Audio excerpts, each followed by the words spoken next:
रमज़ान मुबारक का महीना सायों और बरकतों का महीना है और हमारे बीच मजलिस तालीमुल कुरान के अमीर जनाब अब्दुल वहाब पारिक साहब मौजूद हैं। पारिक साहब 1-to-1 स्कूप में आपका स्वागत है, इस्तकबाल है। मैं 1-to-1 स्कूप के दर्शकों और पारिक साहब आपका फिर और एक बार रमज़ान के मुबारक महीने में इस्तकबाल करता हूँ, मुबारकबाद देता हूँ। पारिक साहब, मेरा पहला सवाल है। मैं भी चाहूँगा कि मैं आपको मुबारकबाद दूँ, बहुत बहुत मुबारक। वालेकुम सलाम व रहमतुल्लाहि व बरकातहू। जी, रमज़ान मुबारक का क्या पैगाम है? रमज़ान मुबारक का पैगाम मैं दूँ उससे ज़्यादा बेहतर मैं ये समझता हूँ कि संसार के मालिक ने दुनिया इंसानियत को रमज़ान मुबारक का क्या पैगाम दिया है। कुरान मजीद ने ये बात कही कि या अय्युहल्लज़ीना आमनू कुतिबा अलैकुमुस्सियाम कमा कुतिबा अलल्लज़ीना मिन क़ब्लिकुम लअल्लकुम तत्तक़ून। ऐ लोगों जो ईमान ले आए हो, तुम पर भी रोज़े फ़र्ज़ कर दिए गए हैं जैसा कि तुमसे पहले लोगों पर भी फ़र्ज़ किए गए थे, ताकि तुमको गुनाहों से बचने का सलीका आ जाए, ताकि तुमको जीवन गुजारने का तरीका आ जाए। संसार का मालिक ये चाहता है कि आपने देखा होगा एक बार कि हमारे यहाँ भी जिस मुल्क में हम रहते हैं हर कोई रोज़े को रखता है। दूसरी कौमों के आप देखें, कोई व्रत के नाम पे रखता है, कोई फास्ट के नाम पे रखता है, कोई औरतें व्रत के नाम से रखती हैं। इसके अलग अलग नाम हैं। ये वही बात है कि जो कुरान ने कही कि तुमसे पहले लोगों पर हमने रोज़े फ़र्ज़ कर दिए थे, ऐसे ही मुसलमानों पर, अहले ईमान पर रोज़े फ़र्ज़ कर दिए गए। इससे मुराद ये नहीं है पैगाम कि भाई संसार का मालिक हमको भूखे प्यासे रखना चाहता है।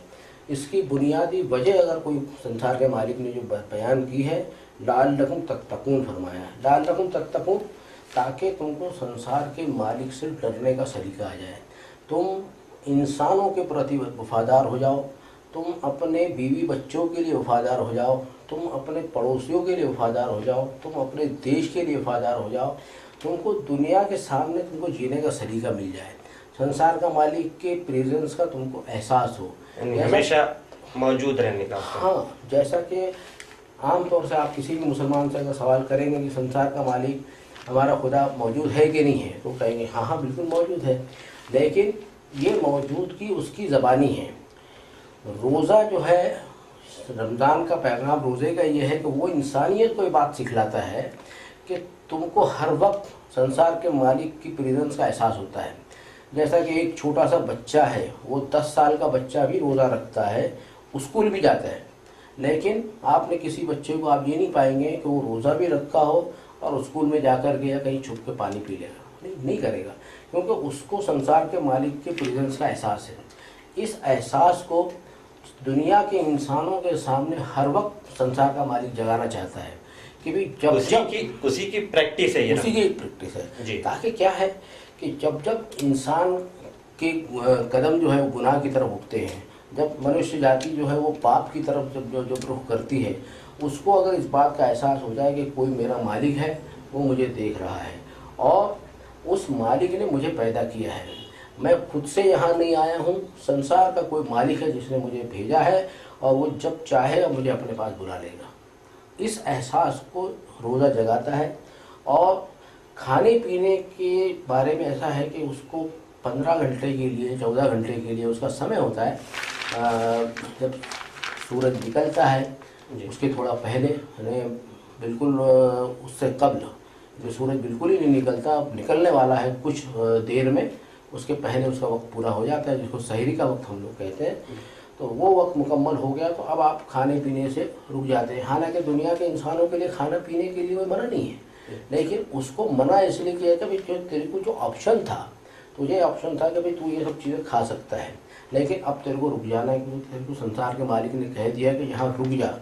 तो अरबी में सौम कहते हैं रुक जाने को। तो आदमी को उसकी जो हलाल चीज़ है, जो उसके लिए जायज़ है, जो वो इस्तेमाल कर सकता है, उससे रोक दिया जाता है। ये 1 महीने तक इसको प्रैक्टिस कराई जाती है। ये इसलिए कराई जाती है कि संसार के मालिक ने जिन चीज़ों से तुम्हें मना किया है कि इन कामों से रुक जाओ, तो उन कामों से उसको रुक जाना उसको आ जाए, इसके लिए ये रोज़ा रखाया जाता है कि भाई तुमको उसके जीने का सलीका तुमको आ जाए। उनको संसार के मालिक से डरने का तरीका आ जाए। जी जी। रमज़ान मुबारक में गरीबों का, मिस्किनों का, यतीमों का क्या? रमज़ान मुबारक में आपने देखा होगा कि आम तौर पर जी। मुसलमान अपना जो साल बनाते हैं, जिसको फाइनेंशियल ईयर कहते हैं, तो पूरी दुनिया में इस एक चीज़ ये राय है कि फाइनेंशियल ईयर के हिसाब से उसका हर एक का दूसरा भी कोई तारीख हो सकती है, जी। लेकिन मुसलमान जो है इस बरकत वाले महीने को अपना फाइनेंशियल ईयर बनाते हैं।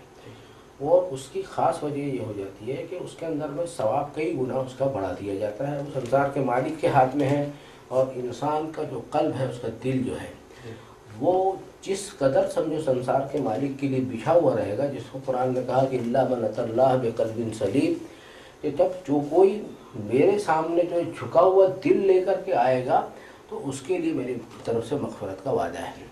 तो हर इंसान अपनी बख्शिश चाहता है, अपनी नजात चाहता है।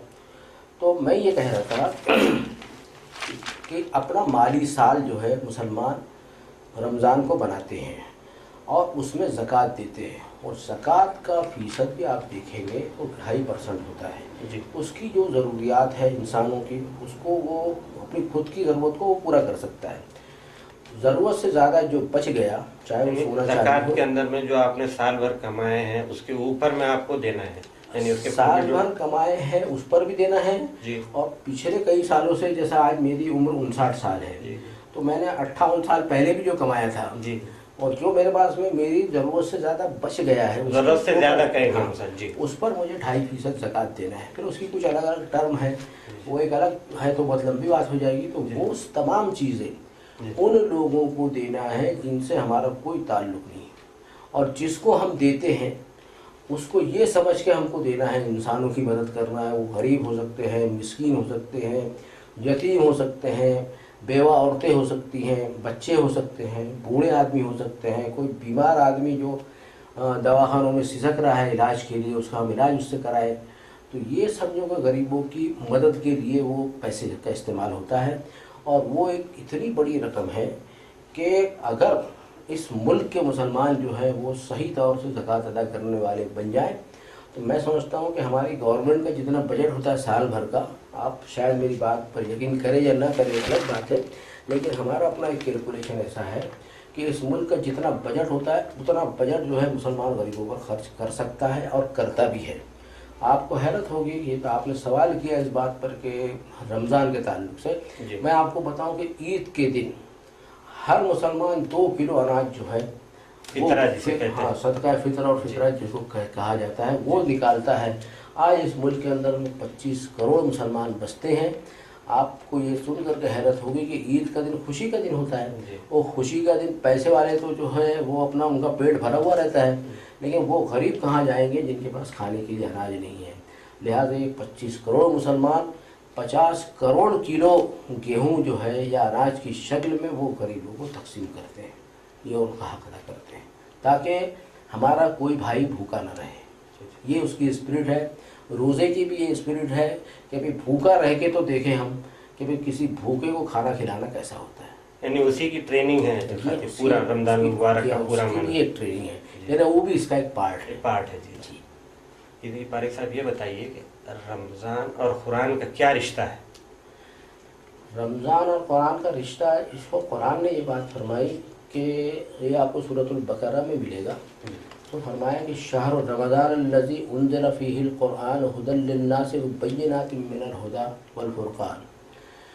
फरमाया इस बात को कि रमज़ान का वो महीना है जिसमें इस कुरान को नाजिल फरमाया गया है। इस कुरान को इसलिए नाजिल फरमाया गया है कि ये दुनिया के तमाम इंसानों के लिए इसमें सन्मार्ग का रास्ता है, यानी सीधे रास्ता जिसको हम कहते हैं, तो सीधे रास्ते का तरीका इसमें मौजूद है। और ये मुसलमानों के लिए नहीं, ये दुनिया इंसानियत के लिए, किसी एक देश के लिए भी नहीं है, बल्कि संसार के तमाम इंसानों के लिए इसमें हिदायत है। और संसार का जो मालिक है उसकी तरफ से दलीलों से भरपूर बातें हैं, वो बातें जो इंसान को अमल करना है। और ये कुरान जो है हक़ व बातिल में फ़र्क कर देने वाली कसौटी है। इसीलिए संसार के मालिक के जितने मैसेंजर आए इस दुनिया के अंदर में, اور پچھلے میسنجرز کو بھی کتابیں دی گئی، اور ان سب کتابوں کا تعلق رمضان المبارک سے ہی ہے، اور تمام کی تمام کتابیں رمضان المبارک میں نازل فرمائی گئی۔ اس لیے اللہ کی کتاب کا ایک رشتہ رمضان سے یہ بھی ہے کہ اس کے بابرکت ہونے کی وجہ ہے رمضان المبارک کو کہ اس میں اس کتاب کو نازل فرمایا گیا۔ جی، کیا قرآن مسلمانوں کی کتاب ہے؟ یہ آپ نے کس نے کہہ دیا؟ یعنی عام سوال جو لوگوں کے ذہن میں آتا ہے کہ قرآن میں اس کا کیا حکم موجود ہے؟ قرآن مجید میں آپ کو کئی آیتیں ملے گی، جیسا کہ میں آپ کو بتاؤں مثال کے طور پر، ایک جگہ قرآن نے بات کہی، جو ہمارے جو پیغمبر صاحب ہیں جن کو ہم اپنا نبی اور رسول مانتے ہیں، اور ایشوریہ دودھ یہاں کے لوگ ان کو کہتے ہیں، وہ ایشوریہ دودھ بھی جو ہے وہ صرف مسلمانوں کے لیے نہیں ہے، وہ بھی جو ہے پوری انسانیت کے لیے ہے۔ اس کو سورۃ الاعراف میں آپ دیکھ سکتے ہیں کہ سنسار کے مالک نے بات فرمائی کہ قل یا ایھا الناس انی رسول اللہ الیکم جمیعا، کہ آپ فرما دو اے نبی صلی اللہ علیہ وسلم کہ اے دنیا کے تمام انسانوں، میں تم سب کی طرف اللہ کا رسول بنا کر کے بھیجا گیا ہوں۔ تو یہ اللہ کی کتاب پوری انسانیت کے لیے ہے، اور آپ نے دیکھا ہوگا کہ اس وقت جو ہے دوسری قومیں، دوسرے مذاہب کے لوگ، دوسرے دھرم کے، دوسرے سماج کے لوگ بھی اس کا ادھین کرتے ہیں۔ ابھی پچھلے دنوں مجھے ایک موقع آیا کہ میں ناگپور شہر میں اہلیہ بائی مندر میں میرے جانے کا موقع آیا میرے کو، اور وہاں پر میں اس قسم سے جسے آپ نے بات کہی تو ان لوگوں نے مجھ سے بات کی، وہاں کے مندر کے جو ذمہ دار لوگ تھے، جو ٹرسٹی تھے، انہوں نے یہی بات کہی کہ بھی آپ قرآن مجید تو یہ تو آپ کے لیے ہے۔ تو میری آنکھ میں آنسو آ گئے۔ میں نے کہا کہ نہیں بھائی، یہ سب تمہارے لیے ہے، ہم سبھی کے لیے ہے، یہ بات ایسی نہیں ہے۔ اور میں نے ان سب کو، جتنے لوگ وہاں موجود تھے، ان کو میں نے مراٹھی کا انواد اور ہندی کا انواد اور انگریزی انواد کے قرآن مجید کے سب کو میں نے ایک ایک کاپی دی، اور انہوں نے اس احترام سے لیا کہ اتنا احترام مسلمان بھی نہیں کرتا۔ انہوں نے اس احترام کے ساتھ اور اتنے احتیاط کے ساتھ میں قرآن مجید کو اپنے سر پر رکھ کے لیا، اپنی چپلیں انہوں نے باہر کر دی اور بہت احترام کے ساتھ لیا۔ آج مجھے فون کرتے ہیں کہ ہم اس کو پڑھتے ہیں، تو یہ پوری انسانیت کے لیے ہے۔ رمضان المبارک میں تراویح کی نماز کا کیا ہے؟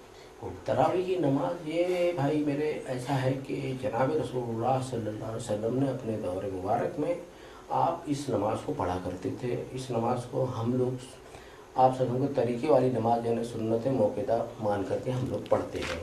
یہ سلسلہ باجماعت جب نبی کریم صلی اللہ علیہ وسلم کے زمانے میں تو نہیں تھا، لیکن ان کے خلیفہ، ان کے بعد میں آنے والے جو خلیفہ تھے حضرت عمر رضی اللہ تعالیٰ عنہ، انہوں نے باجماعت تراویح کی نماز کا نظم کیا، اور پورے مسلمانوں کا اس پر اتفاق ہے کہ یہ باجماعت نماز تراویح کی پڑھنی چاہیے، اور پوری حرم شریف سے لے کر کے پوری دنیا میں اس کا اس طریقے سے اہتمام کیا جاتا ہے کہ یہ جو ایکسٹرا سب جو اس مہینے کی برکت سے ایکسٹرا عبادت، یعنی زیادہ فائدہ اٹھایا جائے، مستفید ہو جائے، مستفید ہو جائے۔ رمضان المبارک میں پہلا عشرہ، دوسرا عشرہ اور تیسرا عشرے کی کیا اہمیت ہے قرآن حدیث کی روشنی میں؟ اس کو جناب رسول اللہ صلی اللہ علیہ وسلم نے ایسا بات فرمائی ہے کہ پہلا عشرہ جو ہے یہ اللہ کی رحمت کا ہے، یعنی اللہ کی مسلسل رحمتیں انسانوں پر جو نازل ہوتی ہے، اور قرآن نے اس بات کو کہا بھی کہ کتب علی نفسہ الرحمہ، کہ میں نے اپنی ذات پر رحمت کو لازم کر لیا ہے۔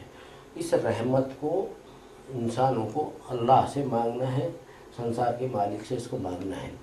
تو پہلے عشرے کو آپ صلی اللہ علیہ وسلم نے بات فرمائی کہ پہلا عشرہ رحمت کا ہے، اور دوسرا عشرہ جو ہے وہ مغفرت کا ہے، یعنی اپنے گناہوں کی معافی مانگنا اللہ سے، اللہ کی بارگاہ میں توبہ کرنا اور اپنی مغفرت کی درخواست کرنا، جس کو قرآن نے کہا کہ واستغفر اللہ، کہ اللہ سے مغفرت کی درخواست کرتے ہی رہا کرو۔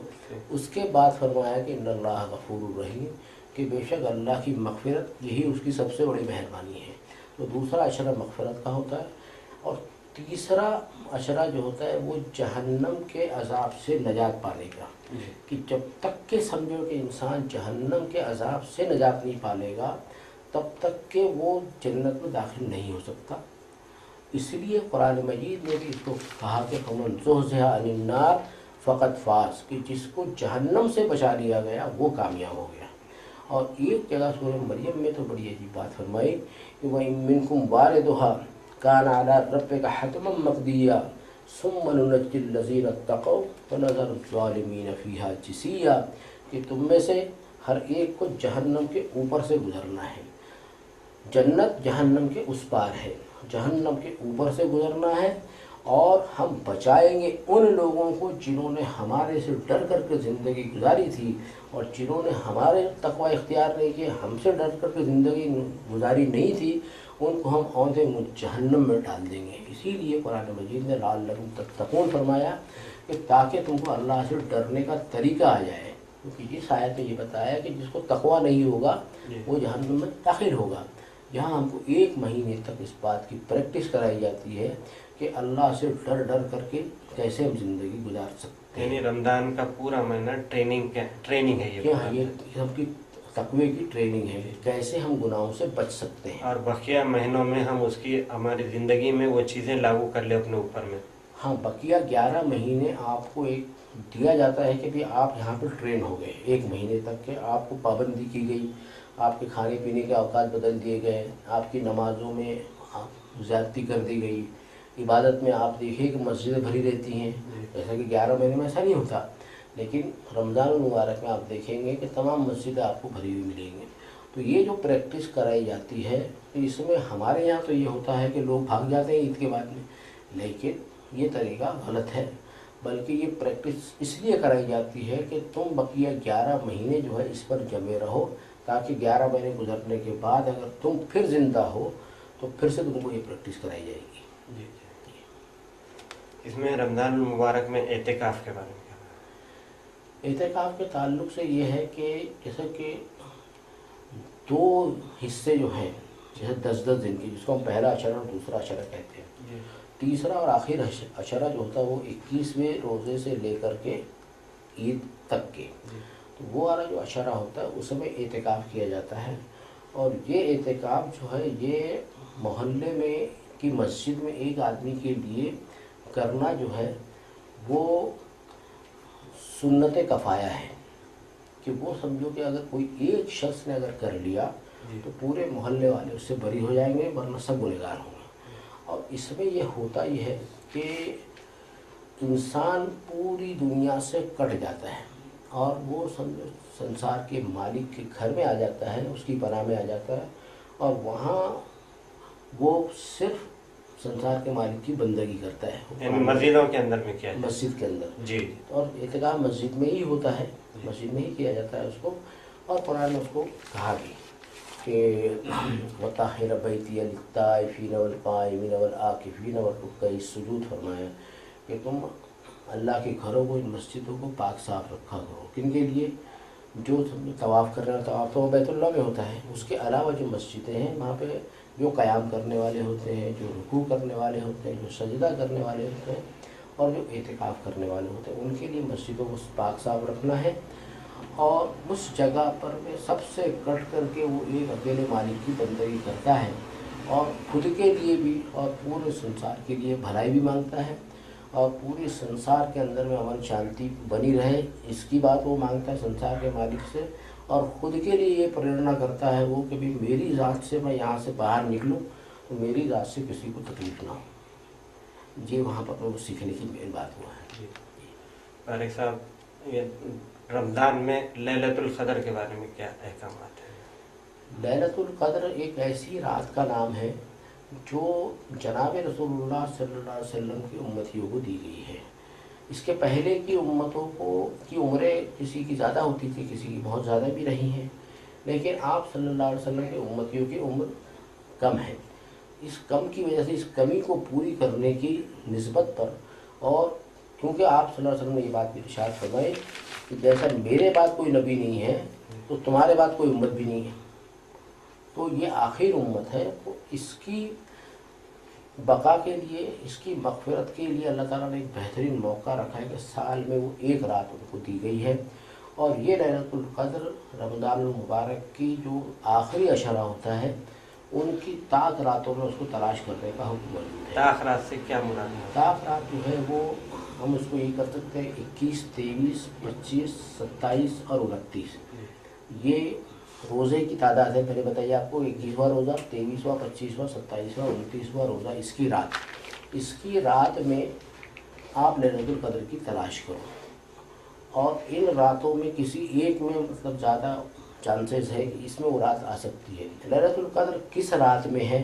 जैसा कि हमारे यहाँ आपने देखा है कि लोग आमतौर से 27 शब को मनाते हैं, तो 27वें रोज़े की, तो 27 शब में भी वो हो सकती है, लेकिन उसी में होंगी ऐसा कोई कंपलसरी नहीं है। उसकी तलाश करना है।